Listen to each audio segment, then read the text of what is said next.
Hi, I'm Tim. Welcome to WatchBox, and thanks for logging on. If you love this watch, email me, tmosso@thewatchbox.com. It's in the description below. Your purchase and pricing email question line for buying this or any watch you see here on our channel, our website, or our social media. Reach out to me directly, tmosso@thewatchbox.com. And today we are discussing a 1500-piece 40mm stainless steel 2020 limited edition from Grand Seiko. This is the Grand Seiko Heritage Collection High Beat 60th anniversary. This is the SBGH281, the High Beat 60th anniversary watch featuring the historic 44GS case and what is described as Grand Seiko anniversary blue dial with gold and red flourishes. Let's talk about the basics of dimensions. This timepiece, the High Beat Auto from the Heritage Collection, is remarkably thin at 13.8 millimeters, so it's a sports watch, and that's a decent profile for a sports watch. It is cuffable. From lug to lug, you're going to find that it's 46.2 millimeters, but if you include the solid end links of the bracelet, the distance across the wrist is a meteor 49.8 millimeters with a 19 millimeter spacing between the lugs, and there are strap tool holes, so Grand Seiko accepts and probably expects that at some point you will put the watch on a 19 millimeter strap. Throwing it on my 16 centimeter circumference wrist, you can see the watch wears well.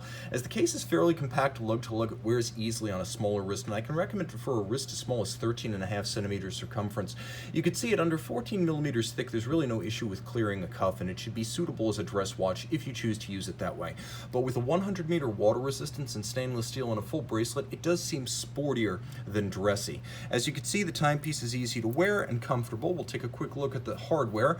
Grand Seiko steel bracelets are considerably better than their titanium bracelets for a number of reasons, but the big one is that these steel bracelets use removable links fixed by screws. Now you can see there is a half link included on the opposing side for fine-tuning of the size, and the links themselves are attractive. Staggered alignment.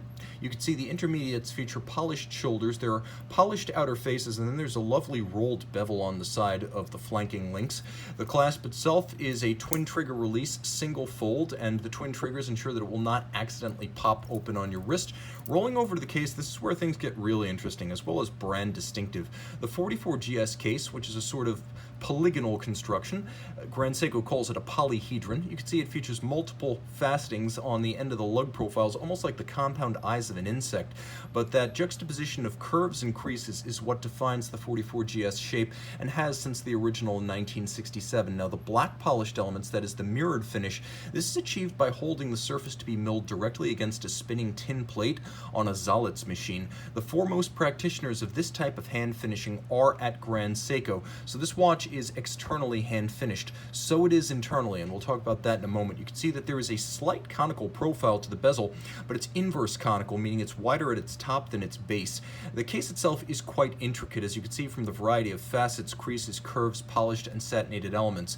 The dial features a shallow chaptering outboard in blue with seconds as well as minutes on a track that is outboard of applique diamond polished and faceted hour indices.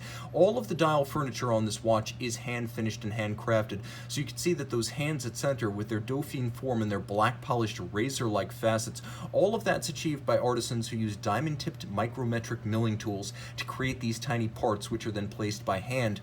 The dial is a lovely and lush sunburst blue that Grand Seiko describes as Grand Seiko Anniversary Blue. You can see yellow gold Grand Seiko logo, as well as red varnished counterweighted Lancet style seconds hand and automatic high beat 36,000 vibration per hour. Screw down crown caliber 9S85. You can see it through the case back, featuring the 60th anniversary commemoration as well as the Grand Seiko corporate lion.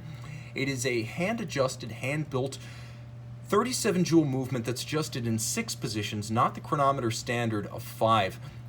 It features stop seconds and a quick set date, and like the Zenith El Primero, it beats away at 10 beats per second, so 36,000 vibrations per hour, and that is why it has that smooth sweep to its seconds hand. Despite the high beat rate of 10 beats per second, it has a superb 55-hour power reserve. So this is a watch that is externally hand finished, with a dial composed of hand-laid and hand-finished elements, with a movement that is hand-adjusted and hand-constructed. So you're looking at a watch that you can buy for well under $10,000 from a brand that assures exclusivity with sports watch versatility and substantial handcrafted content. The Swiss, not so much. Grand Seiko for the win. Email tmosso@thewatchbox.com for purchase and pricing details.